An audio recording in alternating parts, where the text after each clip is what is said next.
संत रामपाल जी महाराज एक ऐसे महान संत जिन्होंने अपनी सतभक्ति, तत्व ज्ञान, करुणा और सेवा के बल पर समाज में नई मिसाल कायम की है। संत रामपाल जी महाराज की अगुवाई में उनके सभी सतलोक आश्रमों से समाज कल्याण के अद्भुत कार्यों ने समाज को सुनहरे भविष्य की एक नई उम्मीद दिखाई है। संत रामपाल जी महाराज से नाम दीक्षा लेने के बाद लाखों लोगों की लाइलाज बीमारियां जैसे कैंसर, एड्स आदि ठीक हुई। संत जी के ज्ञान से प्रेरित होकर उनके अनुयायियों ने लाखों यूनिट रक्तदान किया। संत जी ने लाखों बहन बेटियों का दहेज मुक्त विवाह करवाया।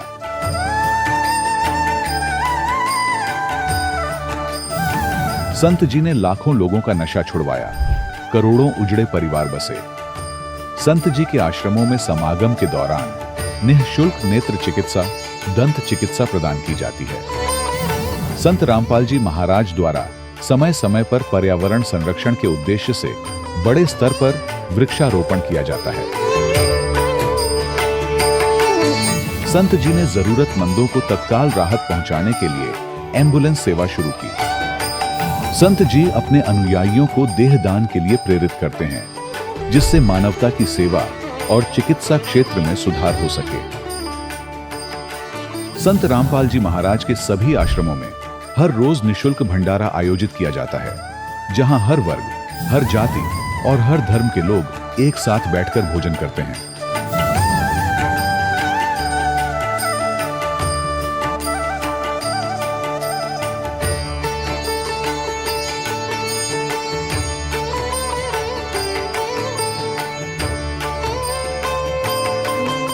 संत रामपाल जी महाराज की अन्नपूर्णा मुहिम ने गरीब और बेसहारा लोगों के जीवन में एक नई ऊर्जा और उम्मीद को जन्म दिया है। घर घर खाद्य सामग्री और जरूरी मदद पहुंचाकर संत रामपाल जी महाराज ने लोगों को दुख और मजबूरी से लड़ने की ताकत प्रदान की है।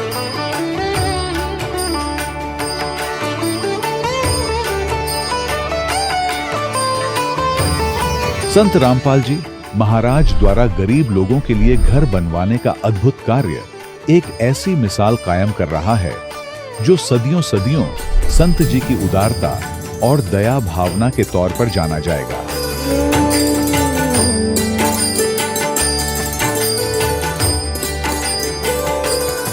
संत रामपाल जी महाराज ने हरियाणा सहित भारत के कई राज्यों में आई भीषण बाढ़ से अनेक गांवों और किसानों को बड़ी राहत दिलाई। तत्काल लाखों फुट पाइप और हजारों मोटर उपलब्ध कराकर किसानों के खेतों और गांवों में भरे बाढ़ के पानी को बाहर निकालकर उनको नया जीवन दान प्रदान किया। आज संत रामपाल जी महाराज को किसानों के मसीहा के तौर पर देखा जा रहा है। जगह जगह उनके लिए सम्मान समारोह आयोजित हो रहे हैं। संत रामपाल जी महाराज के आश्रम में हजारों बुजुर्गों को सम्मान और प्यार के साथ जीवन जीने का अवसर मिलता है। उनके खाने, रहने और स्वास्थ्य की पूरी जिम्मेदारी संत रामपाल जी महाराज उठाते हैं। अनाथ बच्चों के लिए संत रामपाल जी महाराज के सभी आश्रम किसी वरदान से कम नहीं। यहाँ उन्हें शिक्षा, संस्कार और भविष्य के लिए बेहतर अवसर प्रदान किए जाते हैं। चाहे बाढ़ हो, भूकंप या महामारी, संत रामपाल जी महाराज और उनके अनुयायी हमेशा ही जरूरतमंदों के लिए सबसे आगे खड़े रहते हैं।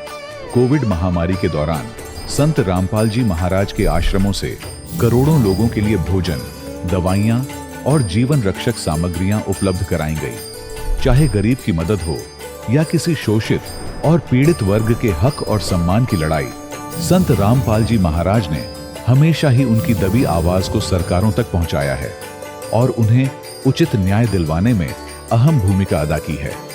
समाज में आध्यात्मिक और सामाजिक मूल्यों के प्रति जागरूकता लाने में संत रामपाल जी महाराज हर कदम पर मानवता के सच्चे सेवक साबित हुए हैं। संत रामपाल जी महाराज का जीवन हमें सिखाता है कि सच्ची सेवा वही है जो निस्वार्थ भाव से की जाए। आइए हम भी इस महान सेवा के कार्य में इस महान संत से जुड़ें और संत रामपाल जी महाराज से नाम दीक्षा लेकर अपने जीवन को धन्य बनाएं।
परमात्मा को पाने तथा उसका वास्तविक लाभ प्राप्त करने के लिए पवित्र बाइबल में प्रमाण है कि प्रभु ने मनुष्य को अपना ही स्वरूप बनाया। 6 दिन में सृष्टि रचकर 7वें दिन विश्राम किया। कुरान शरीफ में प्रमाण है कि हजरत मोहम्मद को खुदा स्वयं कह रहे हैं कि मैंने तुम्हें उस परमात्मा की महिमा बताने के लिए भेजा है। वो परमात्मा कबीर है जिसने 6 दिन में सृष्टि रची तथा 7वें दिन तख्त पर जा विराजा। उसकी खबर किसी बाखबर से पूछकर तो देखो। कृपया अवश्य सुनिए जगत गुरु तत्वदर्शी संत रामपाल जी महाराज के अमृत वचन। सत साहिब दर्शकों, जब कोई व्यक्ति जीवन भर अपने धर्म में प्रचलित सभी प्रकार की साधनाएं करता है, लेकिन फिर भी जब उसके जीवन में दुख, आर्थिक संकट और मानसिक तनाव बना रहे, तो समझ लेना चाहिए कि साधना शास्त्र अनुसार नहीं थी। दर्शकों, कुछ ऐसी ही कहानी थी सोनीपत, हरियाणा के जयप्रकाश दास जी की। इन्होंने जीवन में अपने धर्म में प्रचलित सभी प्रकार की साधनाएं की, लेकिन इन सभी साधनाओं को करने के बावजूद भी इनके जीवन में दुख और परेशानियां बनी रहीं। लेकिन जैसे ही जयप्रकाश जी ने संत रामपाल जी महाराज से नाम दीक्षा ली, तो संत रामपाल जी महाराज जी की कृपा से इनका मानसिक तनाव दूर हुआ व आर्थिक लाभ भी मिला। दर्शकों, आखिर क्यों आज लाखों लोग अपने धर्म में प्रचलित पुरानी साधनाओं को छोड़कर संत रामपाल जी महाराज द्वारा दी गई भक्ति साधना को अपना रहे हैं? आखिर इसके पीछे की सच्चाई क्या है? आइए सुनते हैं जयप्रकाश जी की कहानी, इन्हीं की जुबानी। सर नमस्कार। नमस्कार जी। सर क्या नाम है आपका? जयप्रकाश दास जी। कहाँ से आए हैं आप? सोनीपत हरियाणा से। संत रामपाल जी महाराज से नाम दीक्षा आपने कब ली? संत रामपाल जी महाराज जी से नाम दीक्षा 2005 में ली थी। सर संत रामपाल जी महाराज से नाम दीक्षा लेने से पहले आप क्या क्या भक्ति साधनाएं करते थे? संत रामपाल जी महाराज जी से दीक्षा लेने से पहले जो हमारे घरेलू होते पितर पूजा, और ये गुड़गांव वाली माता, और इधर मुरथल में है ये बावरिये, और भी कई जगह प्रचलित जगह जो पूजा की होती है, वहाँ हम हर वार त्यौहार पर जाते थे। और जैसे भाई गांव में कोई समाध है वहाँ पर चले जाते थे, प्रसाद चढ़ाते थे। और मैन तो ये पितृ पूजा ही चलती थी। संत रामपाल जी महाराज से नाम दीक्षा लेने से पहले आप जो भक्ति साधनाएं करते थे, उन भक्ति साधनाओं के करने से आपको क्या क्या लाभ मिले? संत रामपाल जी महाराज जी की शरण में आने से पहले जो साधनाएं करते थे, लाभ तो कुछ मिला नहीं, उल्टा नुकसान होता था, क्योंकि वो शास्त्र विरुद्ध अनुसार साधना थी। और ये भी हमें सदगुरु संत रामपाल जी महाराज जी की शरण में आने से पता चला कि ये शास्त्र विरुद्ध साधनाएं हैं। और जहाँ भी हम जाते थे, किसी को जैसे हाथ दिखाने या अपना कुछ दुख दर्द होता था प्रेत आत्माओं का, तो कहते थे भाई पितर है और तुम्हारे माता है, ये तुम्हारे को तंग कर रही है और तुम इनका बंदोबस्त करा लो। तो जहाँ भी जाते तो वो अपनी तरह से कर देते थे, परंतु कोई लाभ नहीं होता था। उससे उल्टा नुकसान ये होता था कि पशुओं में जैसे वो बच्चे, उनके बच्चे होते हैं वो मर जाते थे 2 महीने का 3 महीने का। जैसे भाई 60,000 की भैंस लाते तो दूसरे दिन ही 10,000 की हो जाती थी। तो इसलिए काफ़ी नुकसान होता था, खेत में भी बहुत नुकसान होता था, फसल की फसल उजाड़ हो जाती थी, जिस कारण से हम बिल्कुल आर्थिक स्थिति से बिल्कुल ही गिर चुके थे। संत रामपाल जी महाराज से नाम दीक्षा आपने कब ली? सदगुरु संत रामपाल महाराज की शरण में 2005 में आए जी। और आने का कारण यह है कि हमारे पर प्रेत आत्माओं का बहुत प्रभाव था, जिस कारण हम बहुत दुखी थे। और सदगुरु संत रामपाल जी महाराज की शरण में 2005 में आए जी। सर संत रामपाल जी महाराज की शरण में आने के बाद आपको क्या क्या लाभ मिले?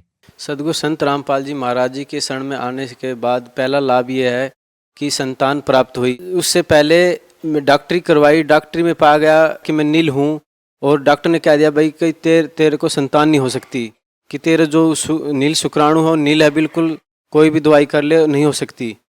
तो आखिर में डॉक्टर जी ने कुछ दवाई दे दी, उससे कुछ लाभ नहीं हुआ। उसके बाद अपना नाम सिमरण करते थे, परमात्मा ने जो भक्ति दे रखी थी और परमात्मा पर विश्वास कर कर लगे रहे। तो 2007 में पहली रिपोर्ट करवाई, उसमें पाया गया 20%। उसके बाद 2 महीने के बाद रिपोर्ट करवाई जो उसमें 39 पाया, जो कि डॉक्टरों ने मना कर दिया था। उसके बाद 39 के बाद डॉक्टर ने कहा भाई दोनों की रिपोर्ट कराओ, भगत और भगतनी की। भगतनी की रिपोर्ट बिल्कुल ठीक पाई और मेरी रिपोर्ट तो बिल्कुल नीली थी। 39 के बाद 80 हो गए। तो डॉक्टर ने कहा भाई ये तो चमत्कार की बात है, जब तेरे नील थे तो 80 भी हो गए, तो ये तो बहुत चमत्कार की बात है। तो परमात्मा की दया से उसी 2006 में परमात्मा ने रजा कर दी और 2007 में एक लड़का दिया परमात्मा ने। दूसरा लाभ ये हुआ कि मोक्ष मार्ग मिला। पहले जो हम भक्ति करते थे बिल्कुल ही अपरिचित थे उस भक्ति से, जो भी करते तो सारा मिल जाता था। अब ये भक्ति विधि परमात्मा ने बताई है, जिस कारण से परमात्मा ने जो हमें नाम मंत्र दिए है, दिन पर दिन लाभ होता जा रहा है। और हमें इसके बाद तीसरा लाभ ये है कि हम पहले बिल्कुल मानसिक स्थिति ऐसी थी कि हर टाइम टेंशन में रहते थे, और अब हर टाइम बिल्कुल नॉर्मल रहते हैं, और जिस कारण सबसे अच्छा बोलने चालने का मन भी करता है। और तीसरा लाभ ये है कि घर में पशुधन है। पशुधन में क्या होता था कि जो भी हम मान लो 50,000 की चीज़ लाए तो वो 40,000 की बल्कि 10,000 की होती थी, जिस कारण से हम बिल्कुल ही गिरते चले गए। और उसके बाद परमात्मा की शरण आने के बाद हमें हर चीज़ से लाभ मिला। और चौथा लाभ ये है कि हम किसान हैं, तो और किसान में क्या होता है, किसान सोचता है भाई अब की बार फसल बोए तो ये दुगनी तिगनी होए। और वो जो मन में सोचते थे परमात्मा की दया से, सदगुरु रामपाल जी महाराज जी की दया से, उसके सोचने के बल्कि 4 गुना ही हमें धन प्राप्त होता है अपने ज़मीन से। और हम सदगुरु रामपाल जी महाराज की दया से बहुत सुखी है। ऐसे नहीं अपनी तरफ से बना के नहीं कह रहे, बेशक दे सकते हो, पता दे देंगे आपको। बहुत ही सुख है परमात्मा की दया से। समाज में इज्जत भी दी परमात्मा ने। देखो संतान उत्पत्ति के लिए लोग करोड़ों रुपया, लाखों रुपया, हज़ारों रुपया व्यर्थ कर देते जब भी नहीं मिलती, परंतु परमात्मा ने हमें बिल्कुल सुलभ कर दी। और उसके बाद समाज में इज्जत भी दी परमात्मा ने, और हमें जीवन दान दिया और मोक्ष मार्ग मिला। भगत समाज को आप क्या संदेश देना चाहते हैं? भक्त समाज को सदगुरु रामपाल जी महाराज जी की कृपा से यही संदेश देना चाहते हैं, शास्त्र विधि अनुसार साधना करें और इस 84 लाख योनियों से बचें। और इन जो इस नकली संत है, नकली संत का अर्थ है कि शास्त्र विधि अनुसार साधना नहीं बताते, उसके विरुद्ध बताते हैं, जिससे कोई लाभ नहीं मिलता। और हमारे सदगुरुदेव जी, सदगुरु रामपाल जी महाराज गीता जी और वेदों के अनुसार साधना बताते हैं। यही हम संदेश समाज को देना चाहते हैं कि सदगुरु संत रामपाल जी महाराज की शरण में आए और अपना कल्याण करवाएं। सर बहुत बहुत धन्यवाद। सत्साई। दर्शकों, अभी आपने सुने संत रामपाल जी महाराज से दीक्षा प्राप्त करके सुखी हुए भक्त के अनुभव। अब देखिए जगत गुरु तत्वदर्शी संत रामपाल जी महाराज के मंगल प्रवचन। उनका शरीर शुक्र से नहीं बना, माता पिता के मटेरियल से नहीं बना। शुक्रम अकायम, उसका जो शरीर है उस शुक्र से रहित है। और ऐसनाविरम, उसके नाड़ी तंत्र नहीं है, वो कबीर परमात्मा है। तो यहाँ खुद मालिक भी कह रहे हैं कि मेरा शरीर आप जैसा नहीं है। ए स्वामी सृष्टा में और सृष्टि हमारे तीरे, दास गरीब अधर बसु में अवगत सत कबीर। मैं ऊपर रहता हूं सतलोक में, और इस सारी सृष्टि का रचने वाला मैं ही हूं। ए स्वामी सृष्टा में, सृष्टा मैंने सृष्टि के रचने वाला सृजनहार, और सृष्टि हमारे तीरे के सब ये सारे असंग ब्रह्मांड मेरी शक्ति के आधार से रुके हुए।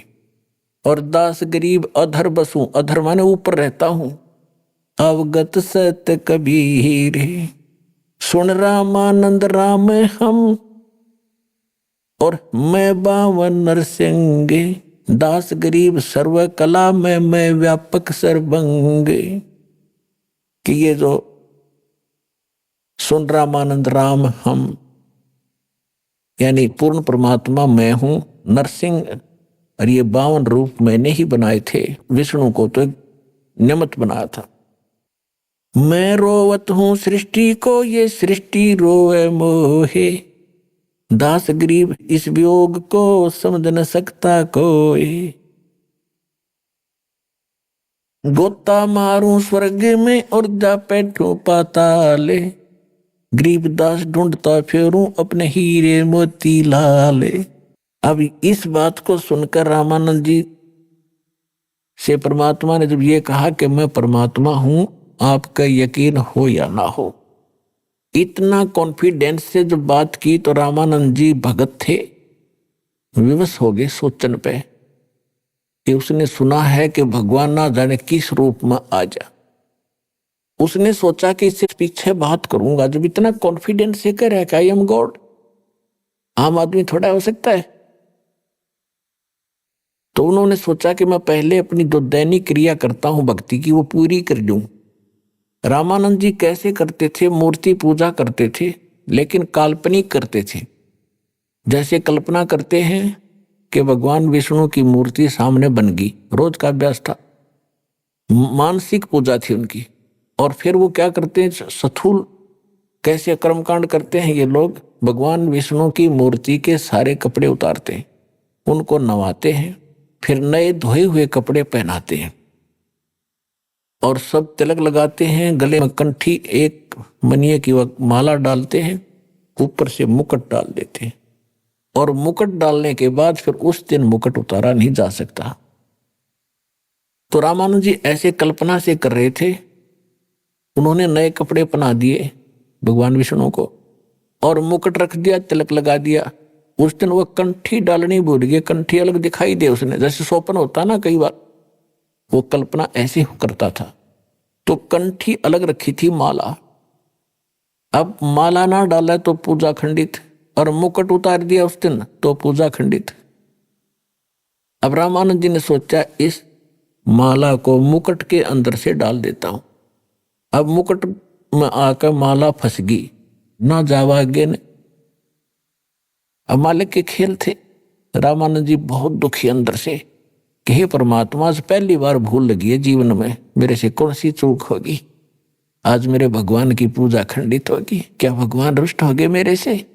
इतना दुखी हो रहा था। तभी भगवान बाहर से बोले, कबीर साहब, और पर्दे के अंदर से भीतर वो अपनी मानसिक पूजा कर रहा, बाहर को दिखे भी ना था। तब परमात्मा ने कहा कि स्वामी इसकी गांठ खोल लो माला की और फिर गले में डालकर भगवान का बांध दे, मुकुट उतारना नहीं पड़ेगा, आपका काम बन जाएगा। अब वो किसकी माला उतारे था, कहां उसने मुकुट देखा था? एकदम खटका धक्का सा लगा रामानंद जी को कि कहीं कोई मूर्ति बाहर नहीं, मैं क्या कर रहा हूं ये को कौन जान सकता है? ये तो सामने परमात्मा खड़े। अपने आत्माओं ब्राह्मण सोए जो ब्रह्म पहचाने, जो भगवान ने पहचान ले वो ब्राह्मण होता है।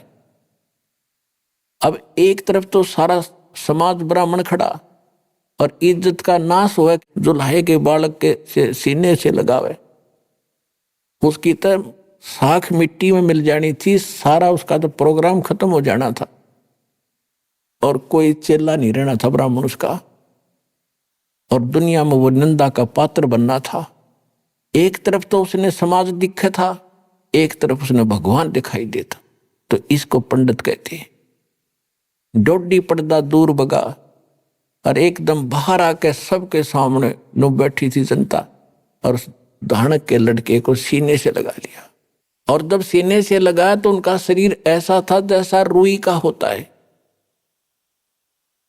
तब मन की पूजा तुम लखी, गरीबदास जी की वाणी में परमात्मा की महिमा लिखी। मन की पूजा तुम लखी, ये मुकुट माल परवेश।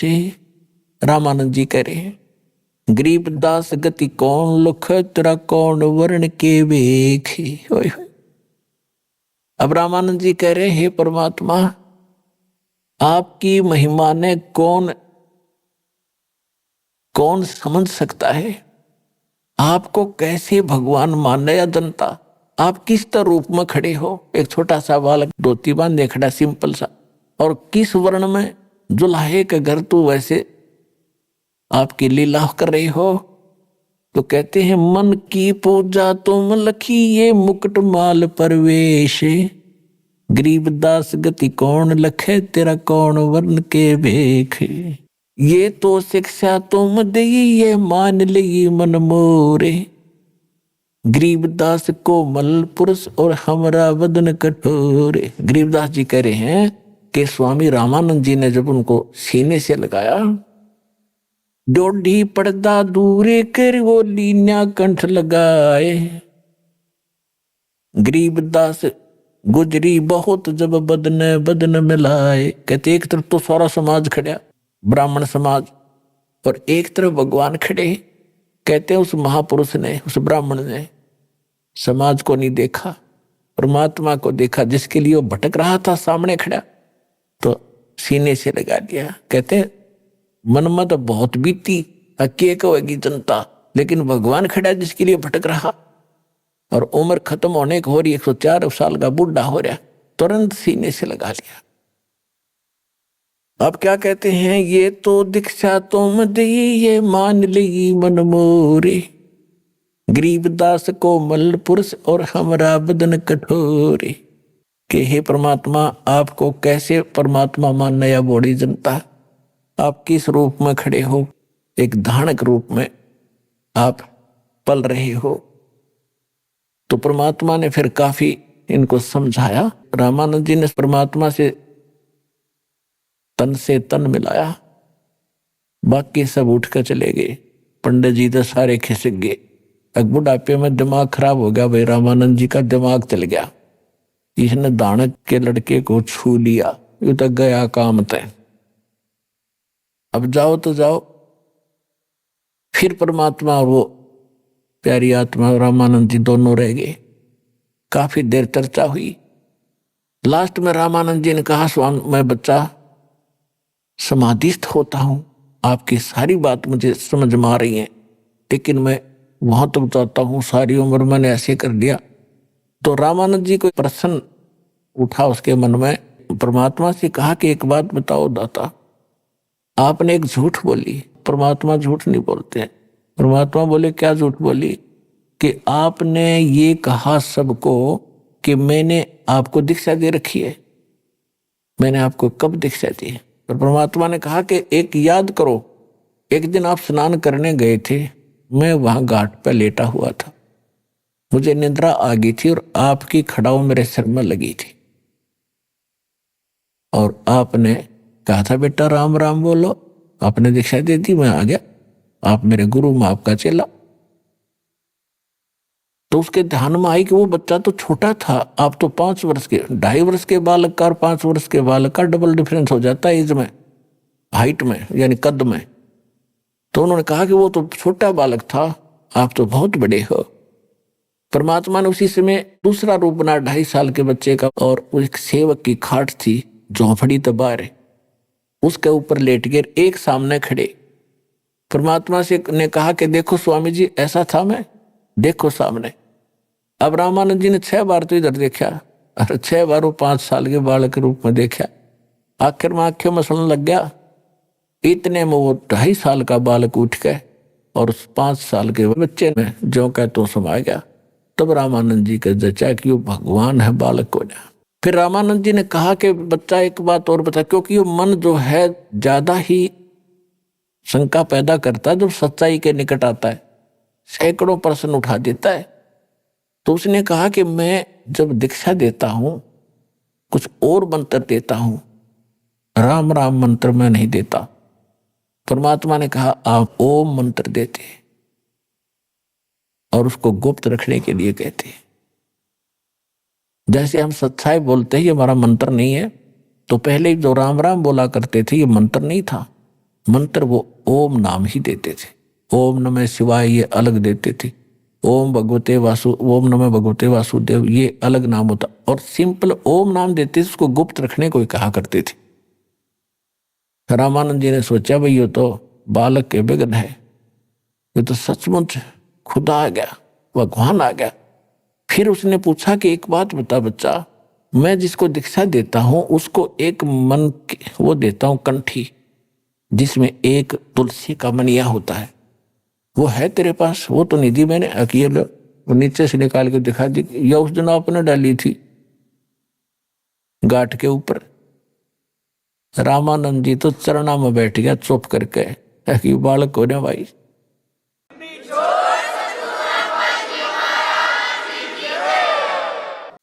फिर परमात्मा ने कहा था अग्रम अग्रम छोड़ दे, सुनो हमारी बात, कि स्वामी जी अग्रम अग्रम नहीं चलेगी, कल्याण करवाओ, तुम्हारे लिए आया हूं मैं।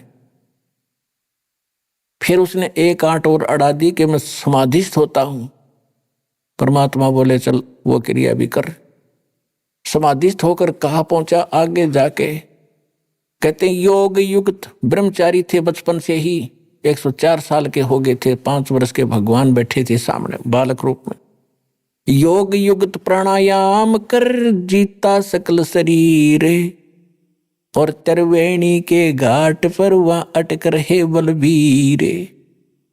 समाधिस्थ होकर अंदर जाते थे, आगे जाके त्रिकुटी पर 3 रास्ते हो जाते हैं, त्रिवेणी शुरू होती है। इनको तो ढंग से त्रिकुटी का भी ना पता, वो तो बहुत अंदर का खेल, ये हमारे सट्टे सुनी सुनाए। तो जब ये वहां पहुंच गया त्रिकुटी पर, 3 रास्ते हो जाते हैं। परमात्मा ने कहा कि अब कहां जा, और परमात्मा साथ दिखे बालक रूप में ऊपर, जहां वो पहुंची उसकी समाधि।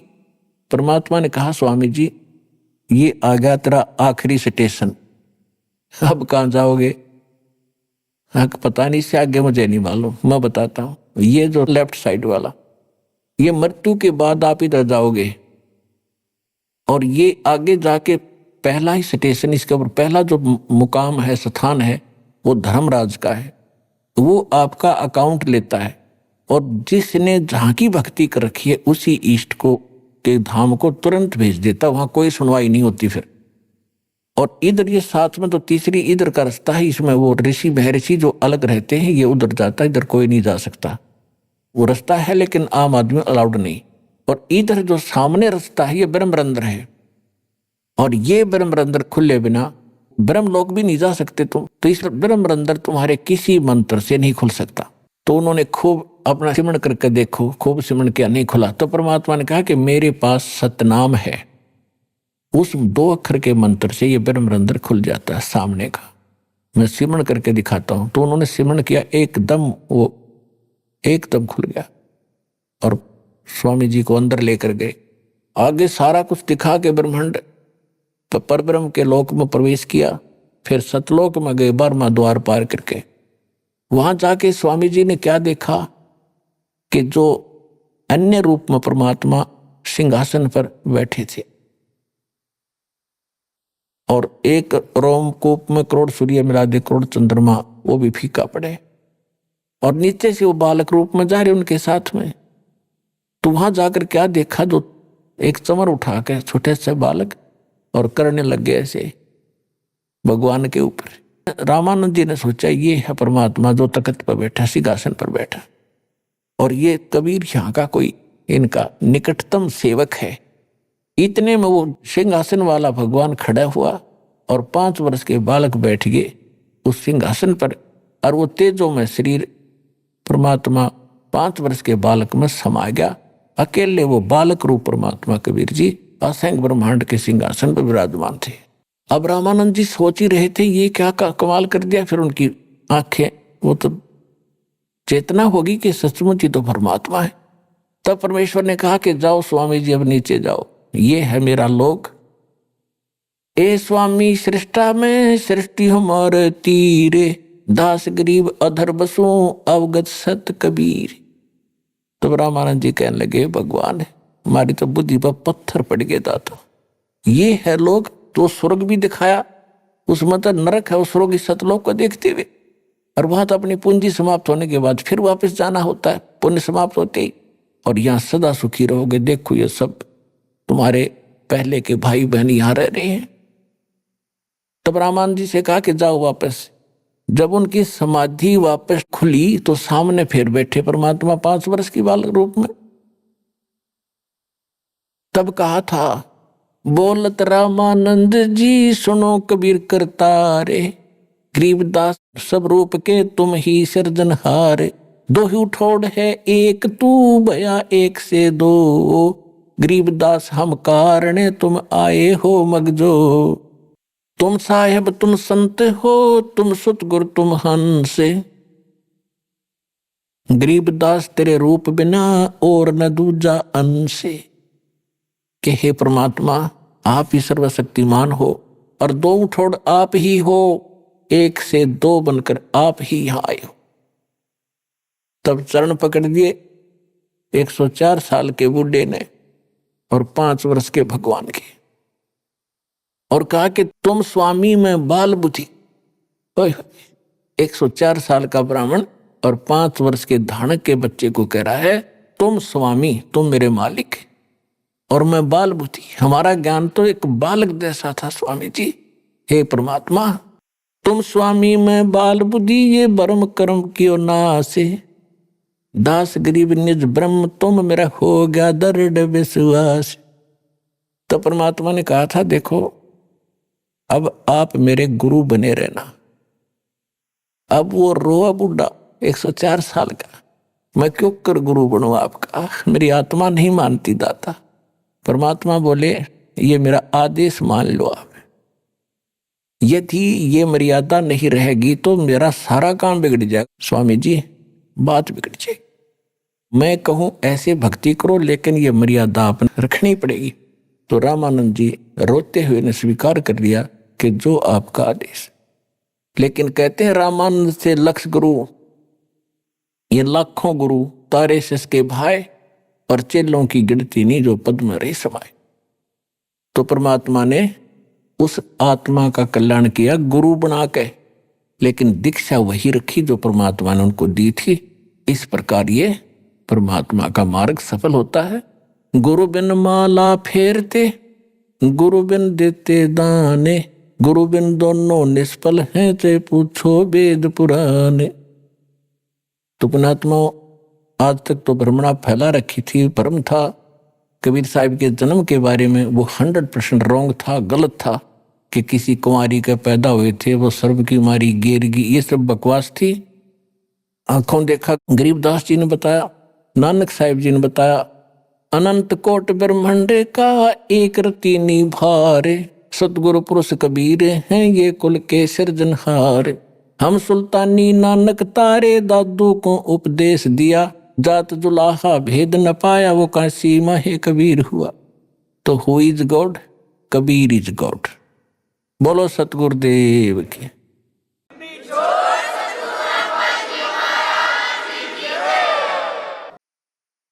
परम पिता परमात्मा पूर्ण ब्रह्म सर्व सृष्टि रचनहार कबीर परमेश्वर जी की असीम रजा से आप सभी पुण्यात्माएं परमात्मा की अमर कथा सुनने के लिए इस सत्संग स्थल पर उपस्थित हुए।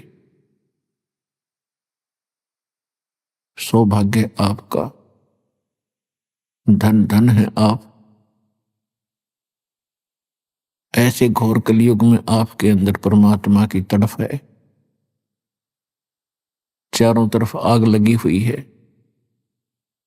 माया को इकट्ठा करने में ऐसी दौड़ लग चुकी है, इंसान कुछ भी आगा पीछा नहीं देखता है, बुरा भला कुछ नहीं देखता है, केवल माया संग्रह करने की होड़ लगी हुई। सत्संग में आने से पता चलता है कि मनुष्य जीवन प्राप्त करके हमने कौन से कर्म करने चाहिए और कौन से ना करने चाहिए। कोई कसाई है, बकरे काट रहा है, बढ़िया इनकम हो रही है, बड़ा खुश है, उस काम को बहुत अच्छा मान रहा है क्योंकि उसको बेनिफिट घना हो रहा है। अब परमात्मा के तत्व ज्ञान रूपी चश्मों से हम देखेंगे इस ऐनक से, तो पता चलेगा वो कितने कुकर्म कर रहा है, कितने दुष्कर्म कर रहा है, कितने खोटे कर्म कर रहा है। इसी प्रकार जो रिश्वत लेता है, मिलावट करता है, धोखा करता है, वो उस कसाई से भी बदतर है। हम मनुष्य जीवन प्राप्त करके ही अपने कर्मों को सुधार सकते हैं और किसी योनि में, किसी शरीर में, किसी बॉडी में, पशु पक्षी के में हम कर्म बना नहीं सकते। अपने किए हुए कर्मों का केवल भोग ही भोग सकते हैं। और जो समय हमारा कर्म बनाने का होता है, सत्संग के अभाव से हम उसमें भी कर्म बिगाड़न पर ही लगे रहते। और जिस लोक में आप रह रहे हो, हम रह रहे हैं, ये लोक ठीक नहीं है। यहाँ का जो कंट्रोलर है, यहाँ का जो स्वामी है, वो नेक नहीं है, वो परमात्मा नहीं है। भले ही हम उसको परमात्मा कहते हैं, जैसे कोई बदमाशों का ग्रोह होता है, उनका भी एक मुखिया होता है, उसको भी वो अपना मालिक मानते हैं, स्वामी मानते हैं, बॉस मानते हैं। लेकिन वो बॉस उनसे क्या कर्म करवाता है, अंडरस्टूड है। इसी प्रकार यहाँ का जो बॉस है, यहाँ का जो स्वामी है, ये ब्रह्म है। संतों ने इसको काल कहा है। और जिसका नाममय काल है, तो उससे हम आशा क्या करें कि वो कोई सुख भी दे सकता आपको, या भूल थी अपने। तो इस काल भगवान ने, ये यहाँ के बोस ने, 21 ब्रह्मांड के स्वामी ब्रह्म ने अपने को दुखी करने का एक बहुत अच्छा सुनियोजित जाल फैला रखा है। और उसके तहत हम फंसे पड़े हैं। अब परमात्मा आए, सतगुरु आए दया करी, ऐसे दीन दयाले, बंदी छोड़ वृत्तास कहा, जठरगनी प्रतिपाले। के सतगुरु आए दया करी, ऐसे दीन दयाल। और वो दीन दयाल हमारे मालिक हैं, सबके दाता हैं, सबके विधाता हैं और सबके मालिक हैं। और हम अपनी गलती से इस काल के जाल में फंस गए। अब हम विवश कर दिए इसने, एक रोटी और पेट के लिए, कोठी और कार के लिए। हम मर जाते हैं, वो इच्छाएं पूरी नहीं होती। और परमात्मा ने आके हमें याद दिलाया है कि इस मनुष्य जीवन में आपने कौन से कर्म करने चाहिए। गीता अध्याय नंबर 4 के श्लोक नंबर 25 से लेकर 30 तक जो ज्ञान दिया है, इसमें कोई तो केवल यज्ञ हवन ही करके संतोष लिए बैठा है कि मैं साधना कर रहा हूं और ये मेरी भक्ति बिल्कुल सही है। कोई स्वाध्याय करता है प्रतिदिन, सुबह दोपहर शाम को, सुबह शाम कोई पाठ कर लेता है किसी गीता जी का, वेदों का या अन्य किसी वाणी का। और कोई केवल योग साधनाएं करते हैं, कोई घोर तप तपते हैं और कोई अहिंसावादी तीक्ष्ण व्रत रखते हैं, जैसे मुंह पर पट्टी डाल के नंगे पैरों चलते हैं। और ये सभी के सभी व्यक्ति अपनी साधनाओं को पापनाशक जानते हैं। लेकिन परमात्मा स्वयं आते हैं, अपने मुख कमल से जो ज्ञान बताते हैं वो तत्व ज्ञान है, उसको सूक्ष्म वेद कहते हैं। वो 5वां वेद है। और उस 5वें वेद के अंदर कंप्लीट कोर्स होता है परमात्मा के पाने का। कंप्लीट साधना है, कंप्लीट ज्ञान है, उसको तत्व ज्ञान कहते हैं। उस तत्व ज्ञान को तू चौथे अध्याय के 34वें श्लोक में कहा है। उस तत्व ज्ञान को जो परमात्मा अपने मुख कमल से आकर बोलता है, उसको तत्वदर्शी संतों के पास जाकर समझ। उसके अंदर बड़े विस्तार के साथ धार्मिक यज्ञों की जानकारी है, अर्थात धार्मिक अनुष्ठानों की जानकारी दी गई है विस्तार के साथ कि कौन से कर्म करने चाहिए, कौन से नहीं, कौन सी भक्ति ठीक है, कौन सी गलत है। तो इससे एक बात तो यह सिद्ध हुई कि सूक्ष्म वेद के अतिरिक्त जितने भी वेद हैं, ज्ञान है, गीता है, ये कंप्लीट नहीं है। और इनकम्प्लीट से फिर लाभ क्या होगा? जैसे आप कोई मोबाइल नंबर से कोई नंबर मिलाते हो और एक नंबर ज्यादा या कम लग जाता है तो आपका वो काम बना नहीं, रॉन्ग नंबर हो गया। ठीक इसी प्रकार आध्यात्मिक मार्ग में, अध्यात्म मार्ग के अंदर कंप्लीट ही साधना चाहिए, संपूर्ण। और संपूर्ण परमात्मा, और तभी हमारा संपूर्ण मोक्ष होगा, पूर्ण मोक्ष होगा। आज आपको थोड़ा सा वो सूक्ष्म वेद सुनाएंगे और उस परमात्मा ने उसमें क्या जानकारी है इसकी थोड़ी सी विश्लेषण भी साथ साथ करेंगे। पुण्यात्माओं, थोड़ा सा पहले ये बताना अनिवार्य है कि जिस ग्रंथ को आधार मानकर दास आपको अब ज्ञान सुनाएगा, ये आदरणीय गरीबदास साहिब, गांव छुडानी, जिला झज्जर, हरियाणा वाले की अमृतवाणी है। और इन गरीबदास साहिब जी का जन्म संवत 1774 यानी सन 1717 में हुआ था। जब ये 10 वर्ष के बालक हुए, इनको परमात्मा मिले थे, परमेश्वर मिले थे। आदरणीय गरीबदास साहिब जी का जन्म एक जाट किसान परिवार में हुआ था और छुडानी के अंदर इनके मामा थे, नानके थे। इनका मूल गांव करौथा, जिला रोहतक, हरियाणा के अंदर है। ये अपने नाना के यहाँ रहा करते थे। इनके पूज्य पिताजी वहां घर जमाई रहा करते थे। गरीबदास जी के माता के कोई भाई नहीं था, जिस कारण से उनके गरीबदास जी के पूज्य पिताजी श्री बलराम जी धनखड़ वहां घर जमाई रहा करते थे। वहीं इनका जन्म हुआ था 10-12 वर्ष के बाद वहां रहने लगने के उपरांत। अभी आपने सुने संत रामपाल जी महाराज के मंगल प्रवचन। आइए अब सुनते हैं संत रामपाल जी महाराज से नाम दीक्षा लेकर सतभक्ति करके अद्भुत लाभ प्राप्त करने वाले अनुयायी के विचार। कभी कभी जीवन में ऐसी चुनौतियां आती हैं जब एक डॉक्टर होते हुए भी आप अपनी खुद की बीमारी का इलाज नहीं कर पाते। ऐसे में केवल पूर्ण गुरु के शरण में जाने से ही राहत मिलती है। ऐसा ही कुछ हुआ है संबलपुर उड़ीसा के डॉक्टर अक्षय नायक जी के साथ। शुरू से ही अक्षय नायक जी शारीरिक समस्याओं से जूझ रहे थे। इन्हें यूरिक एसिड के कारण किडनी में 14 mm का स्टोन बन गया था, जो दवाइयों से निकलने का नाम ही नहीं ले रहा था। लेकिन संत रामपाल जी महाराज से नाम दीक्षा लेने के बाद इनके साथ ऐसा चमत्कार हुआ जिस पर विश्वास करना मुश्किल है। आइए जानते हैं कि एक डॉक्टर आखिर क्यों दुनिया को संत रामपाल जी महाराज की शरण में आने को कह रहा है। सुनते हैं डॉक्टर अक्षय नायक जी की कहानी, उन्हीं की जुबानी। नमस्कार सर। नमस्कार सर जी। सर क्या नाम है आपका? मेरा नाम डॉक्टर अक्षय कुमार नायक है सर। सर कहाँ से हैं आप? मैं संबलपुर उड़ीसा से हूँ सर। सर संत रामपाल जी महाराज से नाम दीक्षा आपने कब ली? मैं 2013 मार्च महीने में लिया था भगत जी। सर संत रामपाल जी महाराज से नाम दीक्षा लेने से पहले आप क्या भक्ति साधनाएं करते थे?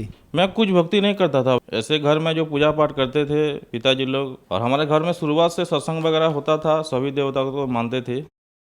लेकिन मैं कोई ये पुस्तक वगैरह कभी पढ़ता नहीं था, उतना ज्ञान मेरे को नहीं था। ये अक्षय जी, आपने बताया कि आप कोई भक्ति साधना नहीं करते थे, तो फिर क्या कारण बना कि आप संत रामपाल जी महाराज की शरण में आए? ये तो बहुत बड़ा एक कहानी है सर जी। ऐसे हुआ, मेरा एक दोस्त है यहाँ पास में, वो 3 महीने 2013 में, वो मैं मार्च महीने में नाम लिया, वो जनवरी में 2 महीने पहले नाम लिया था संत रामपाल जी महाराज से। तो बाइक में हम लोग संबलपुर जा रहे थे टाउन में घूमने के लिए। वो मेरे को बोला कि एक परमात्मा का अवतार है संत रामपाल जी महाराज, जो कबीर साहब के अवतार हैं। तो मेरे को परमात्मा नाम से वर्ड में पहली बार उसके मुंह से सुना। तो मैं बोला परमात्मा क्या है, तो पहले ये मेरे को बता। मेरे को परमात्मा का वर्ड ये तेरे मुंह से सुन रहा हूँ। वो मेरे को समझा ऐसे ऐसे परमात्मा को भगवान बोलते हैं, जो सृष्टि का पालन करता है और सबका धारण पोषण करके उद्धार करता है। तो मैं बोला कि इससे क्या फ़ायदा भाई, तू तो लिया है ले, और मेरे को क्यों बता रहा है, मेरे ये ज्ञान ध्यान में कोई इंटरेस्ट नहीं है। तो उसने कहा कि तेरा जो दिक्कत है, तो डॉक्टर होके भी हर रोज़ दवाई खाता है, हर महीने जाके अल्ट्रासाउंड करता है, ये स्टोन वगैरह है, तो एक बार चल, ये नाम लेने से अगर तू सही विधि से भक्ति करेगा तो सब छूट जाएगा। मैं बोला ऐसे कैसे छूट जाएगा, 3-4 साल से मेरा, क्योंकि बचपन से सर मेरा यूरिक एसिड का प्रॉब्लम है। यूरिक एसिड मतलब क्या होता है, ये सब में गठिया वगैरह में दर्द होता है, और ये यूरिक एसिड की वजह से किडनी में स्टोन क्रिएट करता है। ये जब जिसको यूरिक एसिड होता है ना सर, इसको मतलब बचपन से मरते दम तक ये कभी जाता नहीं है, ये रोज़ाना दवाई खाना पड़ता है। और इसकी वजह से दवाई छोड़ देते हैं, जब यूरिक एसिड लेवल बढ़ जाता है तो उसमें किडनी में स्टोन क्रिएट हो जाता है। और वो बोले कि 11 mm तक आपका जो किडनी से जो पाइप जाता है जो ब्लैडर में, वो 11 mm तक मतलब इलास्टिक होता है, 11 mm तक स्टोन वो डिजल होकर चले जाता है। लेकिन मेरा 14 mm था। वो बोले कि ये नहीं जाएगा, आपको आप कटक चलो। वो कटक के थे, और जब मैं छुट्टी में जाऊँगा तो लेजर से इसका ऑपरेशन करा लेंगे, और मेरा पहचान है वहाँ पे। तो ठीक मेरे को मार्च महीने ही जाना था और उनका छुट्टी में। तो मैं बोला नहीं भाई, मैं ऑपरेशन करने के लिए जाऊँगा और मैं आश्रम नहीं जा सकता। तो वो बोला कि अरे भाई ऑपरेशन क्यों कराएगा, बहुत सारे बीमारी लोगों का छूट जा रहा है उनका भक्ति से। तो मैं लगा ठीक चल लेते हैं, इतना तू बोल रहा है। तो फिर मैं लगा ठीक ये थोड़ा घूमने आएंगे दिल्ली वगैरह, ऐसे सोच के मैं गया था। ये नहीं सोच के गया था कि मेरा स्टोन वहाँ से मतलब ठीक हो या कोई अलग मेरे को फ़ायदा मिले। सतलोक आश्रम है। जैसे हम लोग वहाँ पे पहुँच गए ना सर, और पहले से मेरे को थोड़ा अजीब सा फील हुआ कि जो बहुत बुजुर्ग वहाँ पे बैठे थे, जो भगत बोलते हैं, और वो बोले कि भगत जी पहले आप लोग नहा धो के भंडारा कर लो। ऐसे मतलब अपनापन मेरे को कभी महसूस नहीं हुआ था आश्रम में जब घुसा में। तो वहाँ से हम लोग भंडारा वगैरह ले लिए, और फिर नाम दीक्षा में बहुत सारे लोग मतलब बैठे थे। तो मेरा एक दोस्त गांव का है, संजीव है, वो भी मेरे साथ बचपन का दोस्त है। वो मेरे को कहने पे चला गया था, वो भी कोई भक्ति वगैरह नहीं करता था, हम मांस मछली बहुत खाते थी। तो भगत जी हम लोग जैसे नाम दीक्षा लेने के लिए बैठे, मैं देखा वो नियम जो था ना भगत जी, मतलब ऐसा नियम था कि आपको कोई शराब नहीं पीना है, कोई गुटखा नहीं खाना है, मांस मछली सेवन नहीं करना है। ऐसा जो नियम था मेरे को, मेरा मन में मतलब वो बिल्कुल हलचल कर दिया वो जो नियम। और वो हमारे समाज में जितना भी बुराइयां चल रहा है, वो मतलब समाज के मतलब उपकार के लिए बिल्कुल फिट बैठता था, समाज के फायदे के लिए, समाज के सुधारने के लिए। तो बचपन से मैं थोड़ा समाज सेवी हूँ। जब मैं पहले मेडिकल पास किया तो मेरा पिताजी बोले कि तो प्राइवेट हो या गवर्नमेंट जॉब हो, किसी से फीस मत लेना, जितना में दवाई का मिल जाता है 20% में 20% में, उतना में हम घर चला लेंगे। और भगत जी आज हो गया 20 साल हो गया, मैं किसी से फीस लेता नहीं हूँ।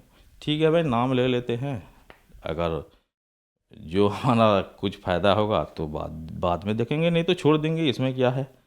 ऐसे सोच के हम लोग सर नाम ले लिए और मैं लाइन में लगा। मैं बोला कि गुरुजी ऐसे ऐसे है मेरा, और बहुत दिक्कत है, सालों से है, और ये प्रॉब्लम छूट नहीं रहा है, जबकि मैं खुद से डॉक्टर हूँ, और ये यूरिक एसिड का और दवाई कितना लूँ, स्टोन का बढ़ जा रहा है और कम नहीं हो रहा है, और मैं डाइट भी फॉलो कर नहीं पा रहा हूँ। गुरुजी सिर्फ इतना बोले कि ठीक हो जाएगा बेटा, ठीक हो जाएगा बोले, इतना बोले, और परमात्मा ने आशीर्वाद दे दिए। सिर्फ ये जो हाथ रख दिए मेरे को, कुछ बॉडी में कुछ हलचल मतलब इलेक्ट्रिक करंट जैसा लगता है, ऐसे लग गया। गुरुजी पे हंस के चले गए। मैं खोजा, मतलब ये सब खोजा कि ये जो गुरुजी जो प्रथम मंत्र जो देते हैं, जो कमल वगैरह जो बोलते हैं, मैं उसमें पाया भगत जी, हमारे साइंस में है भी वो जो कमल, जो गुरुजी पहला मंत्र जो देते हैं, जो हमारा जो कमल वगैरह बोलते हैं, कंठ कमल जो बोलते हैं, हृदय कमल जो बोलते हैं, जो कमल वगैरह में गुरुजी जो डिफाइन करते हैं, उसमें साइंस में भी प्रूव है, अगर आपका वो कमल खुल जाता है तो आपको कोई बीमारी नहीं होगा। तो मैं ध्यान से वो मंत्र जाप किया 1 महीने, 4 महीने बाद मेरे को सदना मिला। सर आप विश्वास नहीं करेंगे, क्योंकि इतना सालों तक मैं मतलब इतना सफ़र था ये दवाई के बारे में। मेरे पिताजी, हमारा उतना फाइनेंशियल कंडीशन अच्छा नहीं था, क्योंकि मेरे पिताजी बहुत नेक आदमी थे, और वो बोल रहे थे कि कभी किसी का बुरा मत करना, किसी से ठग के मत कमाना, किसी को लूट ज़्यादा तकलीफ मत दो। इसलिए मैं किसी से फीस नहीं लेता था, तो उतना मेरा नहीं चलता था क्लिनिक में। प्राइवेट डॉक्टर हूँ और केमिस्ट भी हूँ, मेरा खुद का मेडिकल स्टोर था। जितना होता था उतना मैं बहुत मुश्किल से चलता था, हम लोग कर्ज लेके चलते थे। मैं डॉक्टर होने के बाद भी मेरे पिताजी बोले कि एक सेकेंड हैंड कार ले ले। उस टाइम 800 मारुति का था, तू चल नहीं पा रहा है ठीक से दर्द के कारण।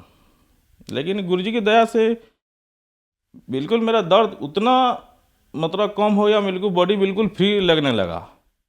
और जब मैं आया, मैं पिताजी को बोला, पिताजी क्योंकि भगवत प्रेमी थे, हर महीने हमारे घर में सत्संग होता था, एरिया के सब लोग जानते थे मेरे पिताजी को, और सब देवी देवता का हनुमान पूजा तो हर महीने करते थे मेरे पिताजी। मैं ज्ञान गंगा पुस्तक दी मेरे पिताजी को और बोला कि पिताजी यही परमात्मा है, आप बिल्कुल ये झूठे चक्कर में मत पड़ो, आप अपना जीवन कल्याण करा लो, मैं इसका जीता जागता आपका प्रूव हूँ। और उस टाइम ना भगत जी मैं अपना अल्ट्रासाउंड करा चुका था, जो स्टोन मेरा दवाई में बिल्कुल नहीं खाया, बिल्कुल सब साक्षी रख के कर रहा हूँ, एक भी दवाई में नहीं खाया। जब नाम लिया था तो ना भगत जी जब मैं अल्ट्रासाउंड किया जाके 14 mm का जो स्टोन था ना भगत जी, वो राइट साइड में भगत जी वो 4 mm का हो गया। तो वो मैं जो डॉक्टर को दिखाया, मेरा प्रोफेसर जो क्लिनिक में आते थे बोला कि ये रिपोर्ट सही नहीं है, आप एक बार फिर चेक करा लो। फिर मैं दूसरी में जाके चेक करा तो वो 4.4 mm आया, वो 1-2 पॉइंट का इधर उधर आता है अल्ट्रासाउंड में। डॉक्टर बोले कि ये ऐसा नहीं हो सकता, आप कुछ ना कुछ दवाई खाए हैं। और मैं बोला कि आप तो बोले सर दवाई में ये ठीक नहीं होगा, आप लेजर से जाके ऑपरेशन करा लो। फिर वो बोले कि सही तो बोल रहे हो, और वो बोले कि ये रिपोर्ट भी सही नहीं होगा, आप कटक में जाके अल्ट्रासाउंड करा लो, क्योंकि वो साइंस को मानते थे। चमत्कार होते हुए भी बावजूद वो मतलब, लेकिन मेरे अंदर मेरे आत्मा जाग चुकी थी कि मेरे को परमात्मा मिल गया है। और बचपन से मैं इतना मांस मछली खाता था, मैं मेरे गाड़ी पे लेके दोस्तों को लेके बहुत, कभी नशा नहीं करता था मेरे पिताजी की वजह से, कभी कोई नशा चीज़ छुआ नहीं हूँ, लेकिन मांस मछली बहुत खाता था। एक बार ऐसा हुआ ना, मेरे साथ ऐसा चमत्कार हुआ ना भगत जी, मैं प्रथम मंत्र को नहीं जपा था, 11:30 बज गया था, उसका साक्षी मेरा भगवतमती है। सो गया था मैं क्लिनिक से आके 11:30 बजे। 11:30 बजे खुद संत रामपाल जी महाराज मेरे सपनों में आके बोले कि बेटा तुम मंत्र नहीं किया है, और इससे नाम खंड होता है, तो मंत्र जप के सो। मैं धड़क से मेरा नींद खुल गया। प्रथम मंत्र जपने में गुरुजी जो हमें जो प्रथम मंत्र देते हैं वो बिल्कुल ऑथेंटिक है, बिल्कुल ज्ञान से और साइंस से बिल्कुल वो खाप खाता है, बिल्कुल इक्वल है। वो गुरुजी जो कमल जो खोलने के बाद जो सत्संग में बताते हैं वो बिल्कुल इक्वल है, उससे हमारा शरीर तंत्र ठीक होता है। एक बार ऐसा हुआ, मैं क्लिनिक से आ रहा था, मेरे पीछे एक बैठा था, वो नाम नहीं लिया था, एक मार्केट था वहाँ पे, और एक ट्रक आया और वो मार्केट में जो पत्थर वगैरह रख के जो लोग सब्जी वगैरह बेचते हैं, उसमें एक चक्कर लग गया और मेरे को वो बिल्कुल धक्का दे दिया। एक सिर ना भगत जी दूसरे चक्कर में मेरे आ गया। लोग बोल रहे थे, मैं सुन रहा हूँ कि इसका सिर नहीं है, मैं सुन रहा हूँ इतना इसका सिर नहीं है, और बहुत दिन तक मेरे यहाँ पे टायर का निशान था। फिर हमने वो बिल्कुल नर्सिंग में आए और डॉक्टर बोला कि तो बाल बच गया, कुछ नहीं हुआ, मेरे को एक खरोच तक नहीं आया। फिर संत रामपाल जी महाराज से फिर मेरे भगवतमती ने प्रार्थना लगाया, अरदास लगाया, तो गुरुजी ने बोला कि इसके बहुत सारे मतलब ऐसे इसके जीवन में हैं जो कि ये सद्भक्ति से इसको कट जाएंगे और परमात्मा उसको फिर से नया जीवन देते रहेंगे।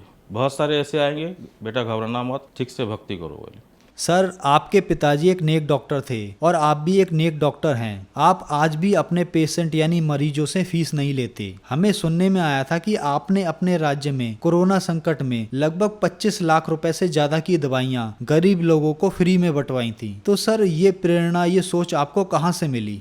ये संत रामपाल जी महाराज का ज्ञान है, उनकी प्रेरणा है। हमारा प्राइवेट मेडिकल स्टोर है भगत जी, हमें भी ऐसे लिख दिया था कि मतलब टोटल दवाई फ्री में देंगे। मतलब हम एक मिडिल क्लास की फैमिली है, हमारे पास उतना भी पैसा नहीं है, लेकिन कैसे वो मैनेज हुआ। 11 दिन तक हमने बिल्कुल 12 से 13 हज़ार, बिल्कुल उस टाइम कोरोना का था, लॉकडाउन शटडाउन था कोरोना का, और लगभग हमने जो ट्रीटमेंट कर रहे थे ना भगत जी, उस टाइम जिस दवाई का थोड़ा खर्चा आता था लोगों को, 700 से 800 रुपये का खर्चा आ जाता था, लोग खरीदने नहीं पाते थे। लेकिन परमात्मा की ज्ञान ऐसा था कि वो गुरुजी ज्ञान से ना भगत जी अपने आप से वो लोभ बिल्कुल हट जाता है। दुकान में कितना दवाई मौजूद था हमें ये कैलकुलेशन नहीं होता है। 20 लाख का दवाई हमने बिल्कुल लाए थे 11 दिन में, और ये सब परमात्मा संत रामपाल जी महाराज की दया से। हम भगत जी 30-40 पेशेंट देखते थे तो थक जाते थे, लेकिन 1000 से 11, कभी 800, 900, एक दिन तो 1600 हुए थे। परमात्मा कहाँ मैनेज कर रहे थे, बिल्कुल लाइन लगे थे। और गुरुजी के प्रशासन का भी बहुत सपोर्ट रहा 11 दिन तक, मतलब गरीब लोगों का। गुरुजी की ये परमात्मा संत रामपाल जी महाराज की बहुत बड़ी दया रही, और उनकी प्रेरणा से ये हुआ भगत जी, नहीं तो हमें कौन ये सब सोच सकता है भगत जी, आम आदमी। सर, बहुत सारे लोगों ने बताया कि हमने संत रामपाल जी महाराज से नाम दीक्षा ली और हम ठीक हो गए। उन्होंने अपनी रिपोर्ट्स भी दिखाई और प्रूफ भी दिखाए। मेडिकल साइंस ने मना कर दिया था कि अब वो ठीक नहीं हो सकते, और संत रामपाल जी महाराज से नाम दीक्षा लेने के बाद वो ठीक हो गए। तो सर, आज टेक्नोलॉजी और साइंस का युग है, ऐसा कैसे संभव हो रहा है कि एक संत नाम दीक्षा देकर उनकी बीमारियां ठीक कर देता है? और सर, ये जो आप पूछ रहे हैं, मतलब मेडिकल साइंस से इतना टेक्नोलॉजी डेवलप होने के बाद भी लोग संत रामपाल जी महाराज से कैसे ठीक हो रहे हैं। एक ऐसा आध्यात्मिक शक्ति होता है, हमने तो गुरु जी को अपना पूर्ण परमात्मा मान लिया है, और वो कबीर साहब के अवतार हैं। परमात्मा शक्ति ऐसा होता है, नामदान सेंटर अभी चल रहा है, जहाँ भी आप नाम लो उनका शक्ति काम आएगी भगत जी। परमात्मा को हमने कभी देखा है क्या भगत जी? अभी अब हमें परमात्मा को कभी हम जिसकी भी भक्ति करते थे, राम कृष्ण हनुमान, साक्षात कभी देखा है क्या भगत जी? टीवी भी देखे हैं, ये राम है ऐसा स्वरूप है, तभी हम राम माने हैं। लेकिन हमने भगत जी प्रूफ के साथ संत रामपाल जी महाराज को अपना परमात्मा मानते हैं। और इसीलिए मेरा एक निवेदन है सभी से, जितना भी लोग इंटरव्यू दे रहे हैं, जहाँ कभी इंटरव्यू दे रहे हैं, वो उनको फ़ायदा मिला है तभी वो अपना इंटरव्यू दे रहे हैं, कोई अपने मन से नहीं दे रहा है ये। और मेरे पास ये सब प्रूफ है। देखिए, मैं इसमें एक प्रूफ दिखाता हूँ। इसमें लिखा है फेरिंजाइटिस, जो फेरिंग्स का गला पिछले भाग का फूल जाता है। और इसमें मेरा CRP लेवल देखो, उसी डेट का है, 35 है, 35-95, ये 6 के अंदर रहता है। ये 35 बहुत बड़ा हो जाता है, बहुत दर्द, बहुत बड़ा इन्फेक्शन रहता है।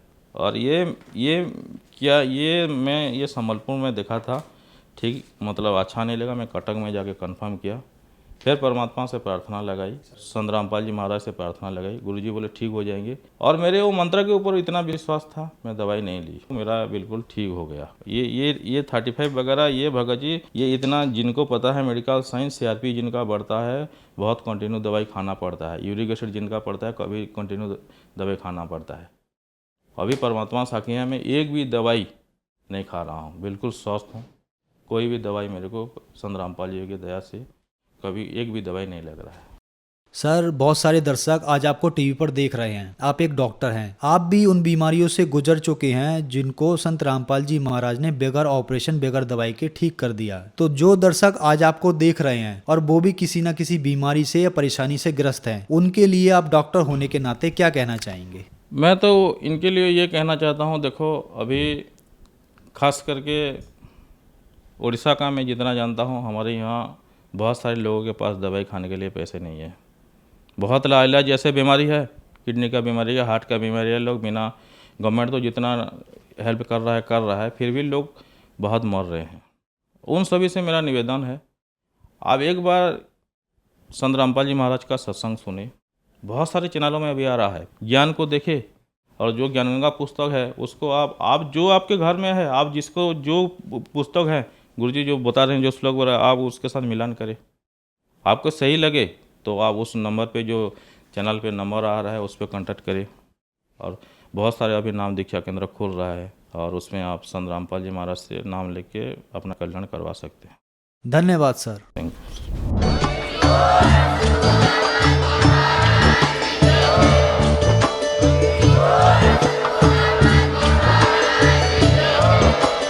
आप सुन रहे थे जगत गुरु तत्वदर्शी संत रामपाल जी महाराज जी के मंगल प्रवचन। अधिक जानकारी के लिए विजिट कीजिए हमारी वेबसाइट www.jagatgururampalji.org। संत रामपाल जी महाराज जी के शुभ आशीर्वाद से पूरे विश्व भर में 500 से भी ज्यादा नाम दीक्षा केंद्र हैं, जिन पर संत रामपाल जी महाराज जी द्वारा ऑनलाइन निशुल्क नाम दीक्षा दी जा रही है। अपने नजदीकी नाम दीक्षा केंद्र का पता करने के लिए संपर्क करें 91 888 291 4911।